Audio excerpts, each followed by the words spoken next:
Oke, Assalamualaikum warahmatullahi wabarakatuh. Selamat pagi ya saudara-saudara sekalian. Kita lanjutkan pembelajarannya. Kita masuk ke bagian mengenai bab 1 ya, mengenal virus dan peranannya bagi manusia. Nah, pada konteks pertemuan pertama kita akan membahas mengenai ciri dan struktur virus ya. Tapi Pak Jul tidak akan menjelaskan mengenai ciri dan strukturnya. Kalian bisa cari browsing, bisa cari literatur yang lain. Kita akan masuk ke dalam pendalaman atau pembahasan materi-materi yang sekiranya berkaitan dengan soal-soal tentang ciri dan struktur virus. Kita mulai saja. Di sini yang pertama, virus memiliki bentuk yang bervariasi. Pasangkan nama virus dengan bentuknya yang benar. Yang pertama, Ebola virus. Ebola virus itu berbentuk filamen ya. Ebola virus. Ebola itu filamen. Kemudian bakteriophage. Bakteriophage itu adalah virus yang menginfeksi bakteri. Makanya dinamakan dengan bakteriofag. Ya. Bakteriofag. Itu bentuknya T. Kemudian selanjutnya adalah rhabdovirus. Rhabdovirus itu bentuknya adalah batang. Rhabdovirus itu bentuk batang. Kemudian kalau HIV itu jelas bulat ya. HIV AIDS, Human Immunodeficiency Virus. Jadi ini H-nya itu human, I-nya itu immunodeficiency, V-nya jelas virus atau virus yang mengakibatkan penurunan sistem kekebalan tubuh. Nah, itu bentuknya bulat. Seperti halnya coronavirus, ya. Itu juga bulat. Kemudian TMV. Nah ini yang biasa menjangkiti tanaman ya. Singkatannya tobacco mosaic virus. Tobacco mosaic virus itu bentuknya juga seperti batang. Seperti ini. Nah, selesai untuk yang nomor 1. Kemudian yang nomor kedua. Berdasarkan proses penemuan virus, jawablah pertanyaan-pertanyaan berikut. Berdasarkan hasil eksperimen Adolf Meyer, apa yang dapat Anda simpulkan berkaitan dengan penyakit mosaik? Nah, di sini Adolf Meyer itu mengadakan uji coba ya dengan cara mengambil tanaman tembakau yang sakit, nah yang berpenyakit. Nah sakitnya apa? Sakitnya itu adalah virus karena terjangkit oleh virus mosaik. Biasanya daunnya itu ada bercak-bercaknya, virus mosaik. Nah namun pada saat penelitian Adolf Meyer itu dia itu belum mengetahui ya. Belum mengetahui apakah penyebabnya. Seperti itu. Nah, namun dari sini Adolf Meyer itu sudah membuat kesimpulan bahwa ternyata penyakit ini itu dapat menular dari tanaman yang sakit ke tanaman lain yang sehat. Seperti itu. Jadi hasil eksperimennya mengatakan bahwa yang dilakukan Adolf Meyer ya, tanaman tembakau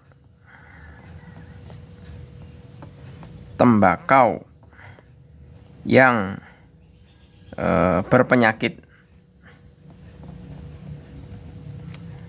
TMV atau biasanya istilahnya mosaik ya, penyakit mosaik. Karena nanti daunnya itu berbentuk bercak seperti mosaik, makanya dikatakan sebagai mosaik, tobacco mosaic virus. Nah, ini dapat menjangkiti, dapat menularkan atau menjangkiti tanaman sehat lain. Seperti itu. Itu adalah hasil eksperimennya. Kemudian yang B. Apakah hasil eksperimen Dmitri Ivanovsky menguatkan atau bertentangan dengan eksperimen Adolf Meyer? Berikan alasannya.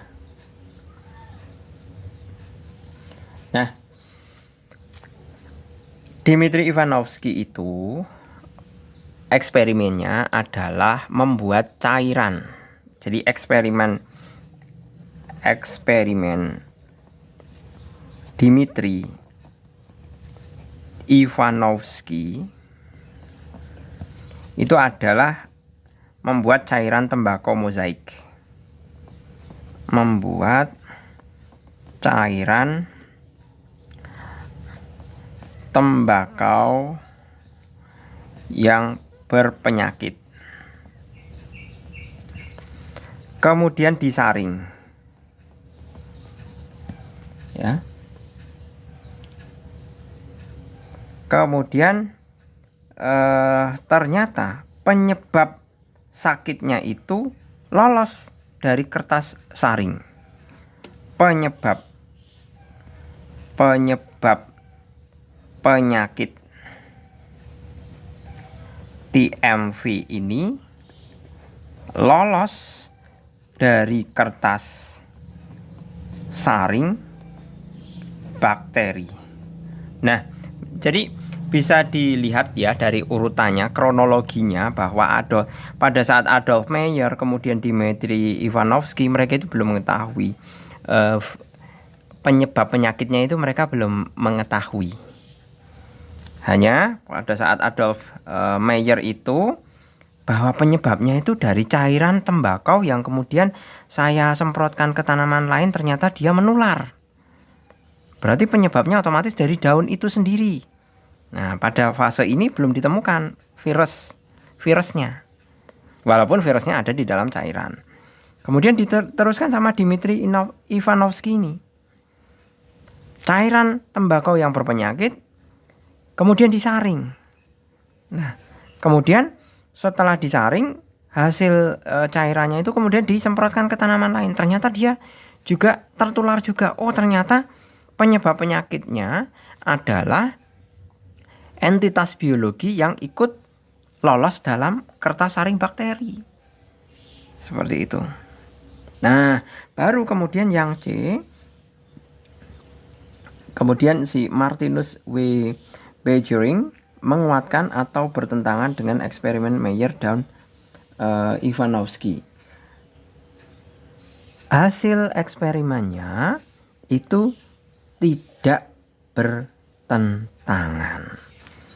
Jadi tidak bertentangan. Nah, eksperimennya dia menggunakan 2 eksperimen. 1 tembakau sehat, 2 tembakau sakit. Nah, seperti itu. Ini oleh Martinus. Tembakau sehatnya kemudian disemprotkan ke tanaman lain, ternyata tidak tertular mozaik. Tapi kalau pakai tembakau yang sakit, ternyata tanamannya menjadi tertular sakit. Oh, ternyata penyebabnya ada di dalam cairan tembakau sakit. Seperti itu. Nah, inilah yang kemudian cikal bakalnya akan dikatakan sebagai penyebabnya virus. Tapi belum 100% mereka membuat kesimpulan bahwa penyebabnya adalah material yang lolos ke dalam kertas saring itu langsung dinamakan virus. Cuman di sini mereka sudah mengidentifikasi entitas yang menularkannya itu ada di dalam cairan ini yang nantinya akan dikatakan sebagai virus. Ya. Nah, kemudian ini kesimpulan D. Istilah virus mulai dikenal setelah eksperimen Bajering. Virus menunjukkan ciri seperti makhluk hidup. Ciri makhluk hidup apakah yang dimiliki oleh virus? Berikan penjelasannya. Nah, dari sini kita bisa menggunakan definisi tadi ya. Yang pertama mengatakan bahwa cairan tembakaunya itu kan bisa menginfeksi tanaman lain. Begitu seterusnya. Berarti kita bisa mengatakan apa? Bahwa ternyata entitas yang menularkan itu bisa mereplikasi atau memperbanyak diri, ya. Jadi D ini kita bisa membuat kesimpulan virus itu dapat mereplikasi atau memperbanyak diri. Nah, kenapa Pak Jul tidak katakan dapat bereproduksi? Kalau reproduksi itu konteksnya itu kan bertemu antara sel kelamin jantan dan sel kelamin betina. Kalau virus kan tidak ada sel kelamin jantan dan tidak ada sel kelamin betina. Makanya di sini Pak Jul mengatakan memperbanyak diri, mereplikasi. Nah, karena bisa memperbanyak diri, itu kan definisinya hampir sama persis seperti halnya bereproduksi kalau pada makhluk hidup. Makhluk hidup itu kan memiliki kemampuan bereproduksi. Pada dasarnya bereproduksi itu adalah untuk memperbanyak diri, tapi dengan pertemuan sel kelamin jantan dan sel kelamin betina.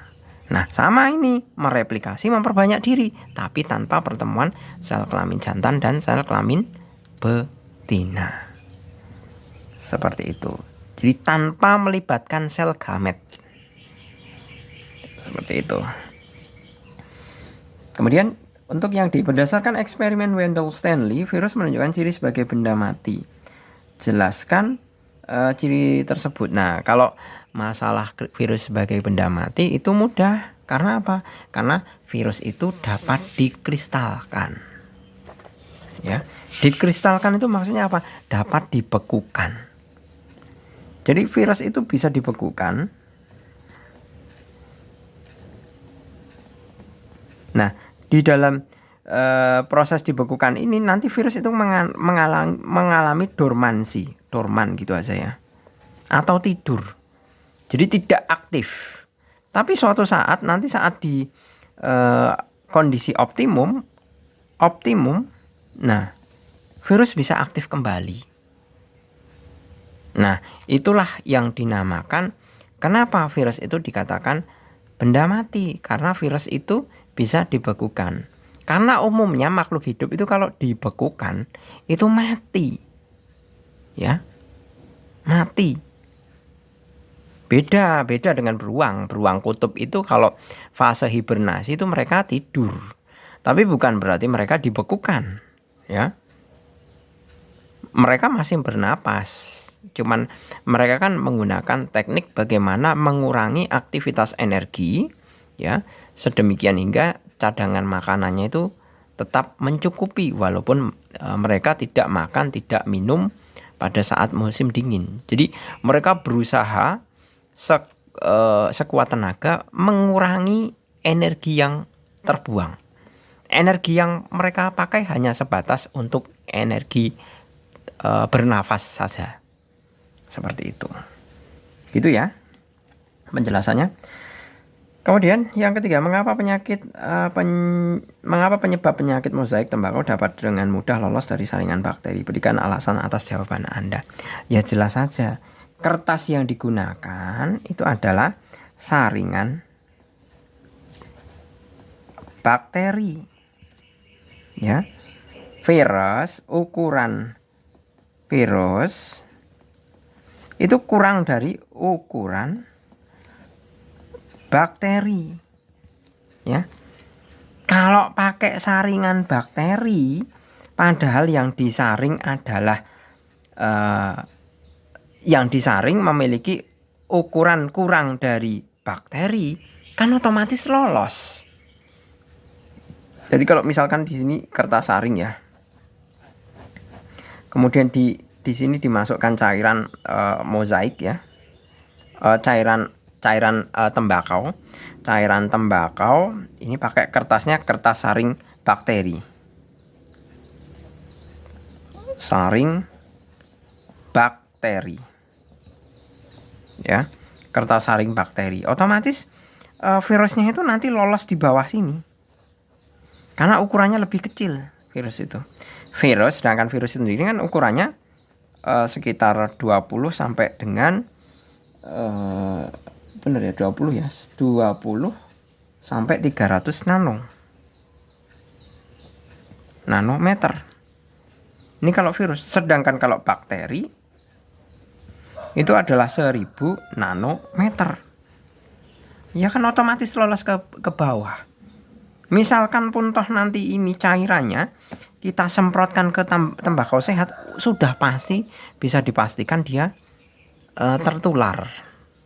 Seperti itu. Oke, ini yang untuk nomor 3. Kemudian bagaimanakah perbandingan antara ukuran virus dengan ukuran bakteri? Nah, saya ambil ini ya. Bakteri 1000 nanometer, sedangkan virus saya pakai perbandingan yang paling kecil 20 ya. Berarti kita bisa menuliskan bahwa virus dibanding bakteri sama dengan 20 nanometer per 1000 nanometer. Nanonya bisa hilang. Ini nolnya bisa hilang ini. Ya benar ya.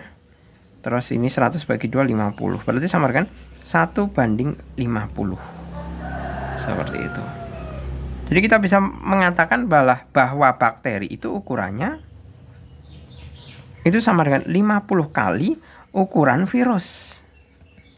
Ya. Nah, inilah yang menyebabkan virus lolos dari kertas saring ukuran bakteri.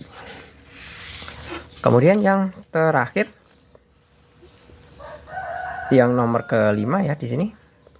Yang nomor kelima, menurutmu apakah virus termasuk makhluk hidup? Ya, kalau dari kesimpulan ini ya, yang saya katakan dikatakan benda hidup itu kan karena dia bisa memperbanyak diri dan tubuhnya dari protein. Ya, tubuhnya itu hanya terdiri dari protein loh ya. Dia tidak memiliki sel. Dia bukan sebuah sel, bahkan bukan sebuah sel.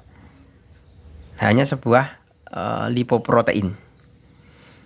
Nah, itu yang mengatakan virus sebagai benda hidup. Kemudian virus itu bisa dikristalkan.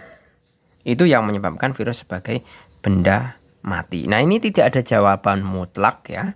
Tidak ada jawaban mutlak, itu terserah kalian, kamu mau memilih yang mana, apakah virus termasuk benda hidup ataupun benda mati. Seperti itu. Jadi ini tidak perlu dipermasalahkan kalau misalkan ada perbedaan pendapat antara individu satu dengan individu yang lainnya. Soalnya apa? Di sini harus memilih ya atau tidak. Kalau Pak Jul lebih confirm bahwa karena virus bisa jadi lebih banyak, itu pasti dia bukan pasti dia ya. Kita bisa mengatakan bahwa virus itu juga merupakan makhluk hidup. Walaupun dia dapat dikristalkan. Seperti itu. Karena apa? Karena salah satu ciri-ciri makhluk hidup itu adalah dia dapat berkembang biak. Berkembang biak itu dapat memperbanyak diri. Virus juga demikian. Gitu. Oke gitu ya, saya rasa cukup, semoga bermanfaat. Terima kasih, selamat pagi. Assalamualaikum warahmatullahi wabarakatuh.